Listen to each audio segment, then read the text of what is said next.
Hi there, David Taylor, Mr. Pelargonium, back with another video yet again. It's a third one that I'm doing this week for you, just beginning to catch up on some jobs. Today we're going to cut back my SAR, that's CZAR, that's the SAR there. It's a beautiful gold leaf zonal Pelargonium. So let's just get going.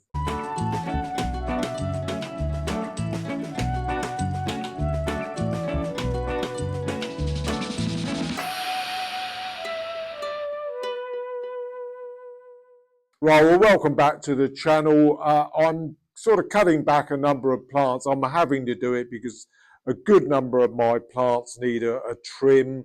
They got a lot of sort of leaf, loose, fleshy growth, which happened really during the autumn because the autumn here was generally quite mild in the southern half of the UK. Plants did put on a bit of growth really, and a good number of them I didn't manage to get cut back for obvious reasons during all the time that we were moving, etc. So I'm having to catch up on some jobs. And the other problem, as I explained the other day, is that I've got various sort of bugs. I've got a little bit of aphids on one or two bits and pieces. I've got caterpillars, obviously, on a fair number of things. I'm gradually getting rid of them all anyway. But this SAR is a complete mess. So let's just have a look at it. I'll move it around and close the camera in a bit. Right, so I've closed right in so that you can see what's going on rather than my really ugly face. Now, this did have quite serious rust on it, and I'm pretty sure now that most of it is gone. There are some pot marks on the top. That may be the start of rust, but I don't think I can see much on there. I'm not saying that there isn't going to be any on here at all, but I did give it a good spray in the late summer, and I think it's certainly got most of it. But we will be stripping this back completely, and if I have got the odd rust spot, I will show you. In fact, there is one. So I'll strip that leaf. Very tiny spot there of rust. It'll be given a really good spray. I will cut it back, let it dry out, let the wounds heal, then I will give it a spray. But the clear problem that we've got here is caterpillar damage, and we'll no doubt come across some of them. If I use that saucer to hold my trimmings, I reckon we will find a good number of caterpillars. Let's have a look. There's evidence that there's one in there. You can see the feces of them. What you get these little dots here, these almost like, well, they're not dots, they're little solid dots, little droplets of feces from the larvae. When they're tiny, you get the little tiny bits like that. And obviously when they're bigger, the little droplets of feces are bigger. We may find some if we get to a stage where we've got a larger caterpillar or moth larvae on the actual plant. But these cutouts here are clearly the damage done by caterpillars. Just getting rid of all the faded leaves. See, some of these leaves will be faded purely because I've let this plant completely dry out. Dry out with quite a bit of flesh on it, I should add.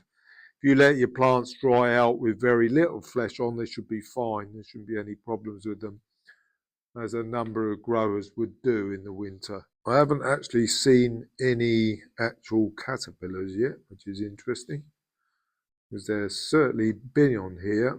I mean, it's possible that they've pupated, of course, because that's the next stage of the moth development. After the larvae, it pupates.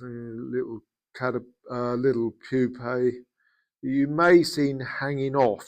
You may see the little pupa hanging off of the plant. Now, these leaves at the top are obviously quite decent. Now that's interesting because my pushing and pulling about has revealed one. There we are. There he is. So there's one.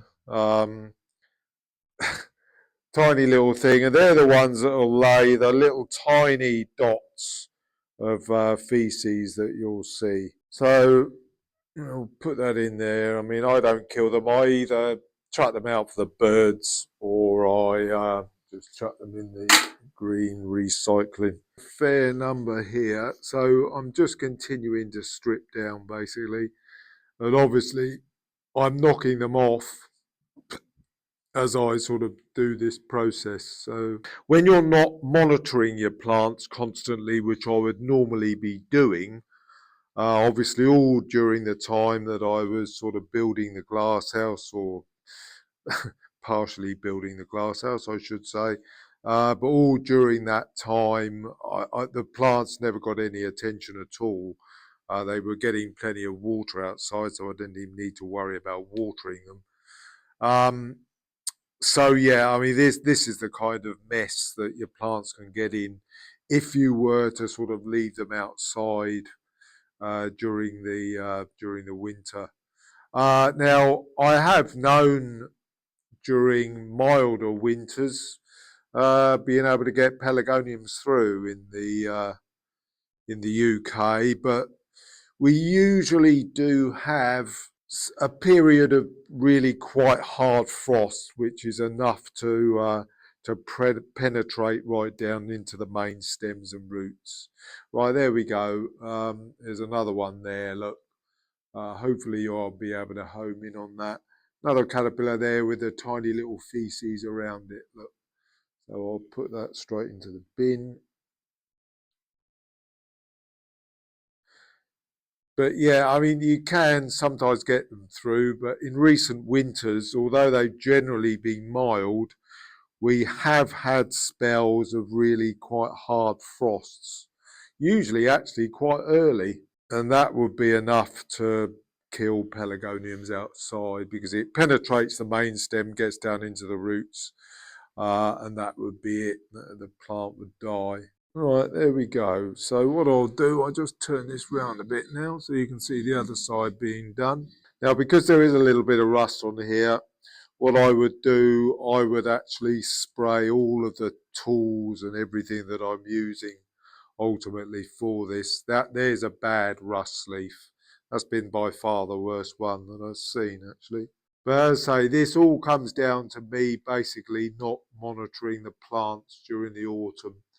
Well, and the fact, of course, that they have been outside to the elements. The lots of damp. We had a lot of damp weather in the autumn, which technically did, keep the plants from being frozen. I'm also getting rid of all the leaves that have got any kind of chewing on them. And there is a tiny caterpillar on that one there. Maybe able to see that. See it actually eating. That's when they're very young. So that's a very tiny little caterpillar. Now I have spoken about, whether you would keep a plant if it was badly infected with rust. No, you could argue that you wouldn't. But when I've got a standard like this that's about 2 or 3 years old, a lot of effort's gone into growing it. So I do want to give it the chance to survive. And that's, something that you would have to consider. If it was maybe a younger bush plant, which is fairly badly infected with rust, yes, you could easily argue that you could just get rid of it. And if you got, say, suitable replacements, you could easily get rid of the plant. But in this case, this is a really nice standard, which has taken a few years to develop. So, I'm going to put some effort in trying to preserve it. I think I will be able to pull it through anyway. I will just check all remaining decent leaves to see if there's any rust on any of them, and then get rid of those. And then it'll be a cutback and a really good spray.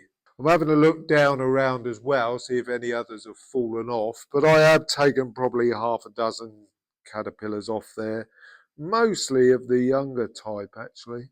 But there we are, that's quite sort of tidy now really. And what I will do now once I've completed this, just look at the shape, same old thing. It's a little bit tall here, isn't it? You can probably see looking around it. and then have another review once I've just given it a bit of a trim. So there we go.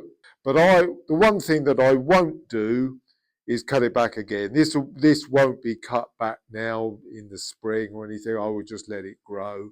I'm not too overly concerned whether it may or may not get to a show. If it does, if it's pretty decent, it may do, but I'm not too concerned. It's for my own sort of purposes. I just love growing standards, and my standard collection is growing. Now, I think we can clearly see, if I sort of turn this round a bit, we've got this huge great branch here, so that needs clipping off. So that's the first one that I'm going to do. I have got other plants of this, so I don't need to keep any for cuttings. There's another one here that's sticking up. We'll clip that one back. There, again, it's all just above a node. Clip back. It's just now gaining some shape. Now, I'm still in a way wanting this to grow. So it's not going to be a monumental cutback. It's just a bit of a cutback to shape it. I think I did cut this back in the late summer. So I'll turn it round again, have a look, see what's going on. It's a little bit wide. You could argue that that might need tying in as well. I'm going to clip this growing tip out here because it's just getting a little bit wide here. I want to sort of try and compact it in a little bit. It's all common sense stuff that I've spoken about many times before. It's got a little bit lopsided. You can see if I turn it around to that angle, it's sort of flopped over a bit, hasn't it? Right, what I'm going to do now, I'm going to put just a little bit of string round there and pull this in a bit, which I've cradle of that branch, just to try and pull it back a bit. There we go. That's pulling it back in. It's just flopped over a bit, I think. Right, so there we go. Let's pull that up. I'm going to tie that in. So what's happened, because I've tied that in there, that's just pushed this main stem out a bit. So by tying this back in, it's going to pull that across even more. Let's push that back in to counteract that even more.